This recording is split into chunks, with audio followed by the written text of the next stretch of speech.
Hey guys, how you going? Today we're at Carlton, just removing 2 trees with our crane. We've got a white cedar and a liquid amber.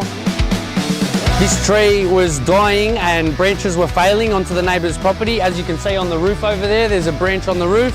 We're removing them with the use of a 13-ton crane with Khan driving today. It's always a good day with the crane. Boys don't have to work as hard on the ground. It's a pretty straightforward day. It's non-stop because we have the crane. We have to get the hooks back to the climber as soon as possible. Once the branch comes down, we process it through, and by the time that's processed, the next branch is basically here ready to go through. This job probably end up taking about 6 hours, maybe just under. So it's non-stop, but it's an easier day than lugging upstairs. But anyway, these trees aren't going to cut themselves down, so we better get started.